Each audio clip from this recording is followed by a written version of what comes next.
Hi everyone, this is Xiaohe. Today I'm gonna to share some ideas of what I read from Motha's book, which is more focused on some contradictions surrounding the English language. Also talk about the relationship to our environment. As we all know, English is a global used and official language all over the world. However, if I tell you English language is both a tool of opportunity and a lesson of inequality, what do you think about it?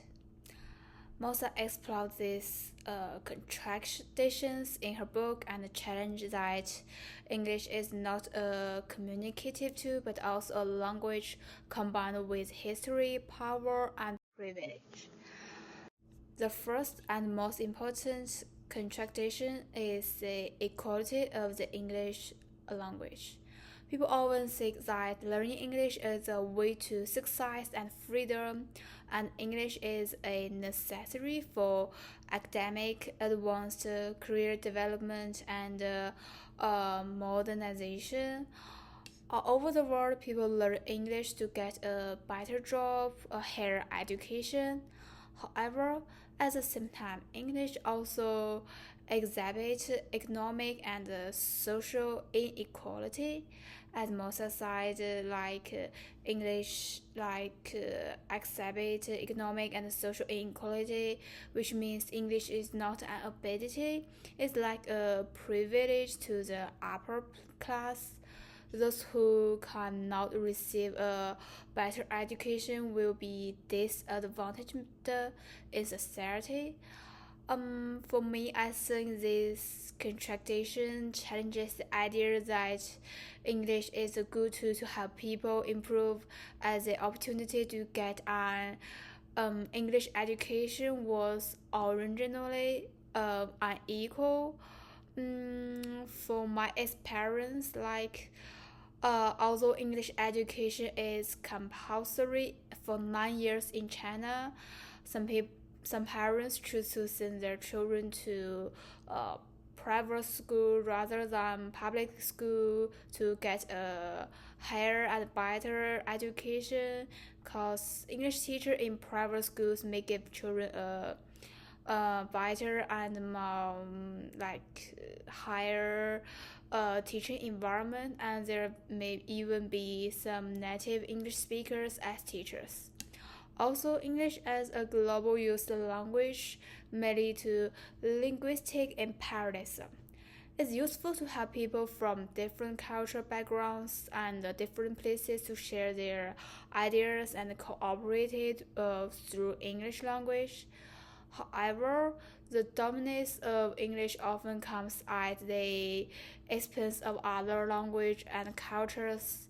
As most aside, sometimes immigrant parents will also encourage their children to speak English to replace their heritage language.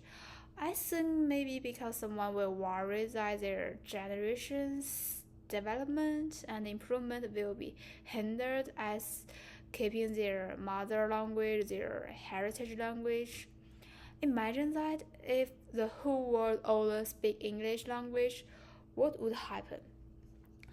Last but not least, there is a sentence that the light cast by someone else's life, which means the biased owning of English upon those who would otherwise be trapped in lives of poverty in order to illuminate a shining world of opportunity and social mobility. Also, Moses said the life describes the colonization of English language, and I think it's a reminder to us that the global dominance of English is deeply linked to colonization and a tool of control. Today, this tradition continues. I speak English is still associated with intelligence, modern, trendy, and even whiteness and Western identity. It's like we talked in our class.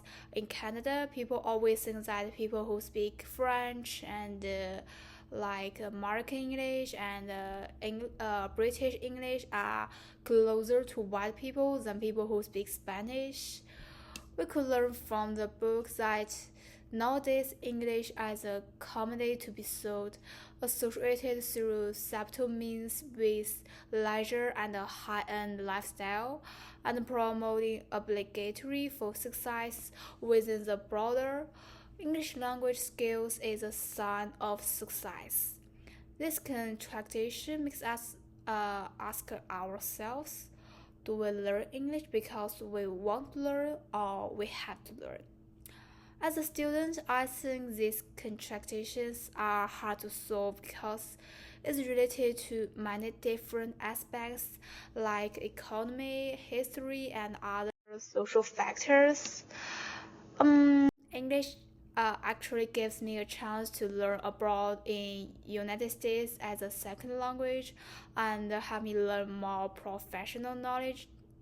And sometimes I was treated specially for my special accent, which you could easily find me is not a native speaker. As a teacher, I think it's important to educate in a way that not only admits the dominance of the English language but also respects and protects the variety of different language in my classroom. Also, we could learn from Motha's book that the complexity of English language and its contradictions are vital and important in our learning and teaching process. Thank you for your listening.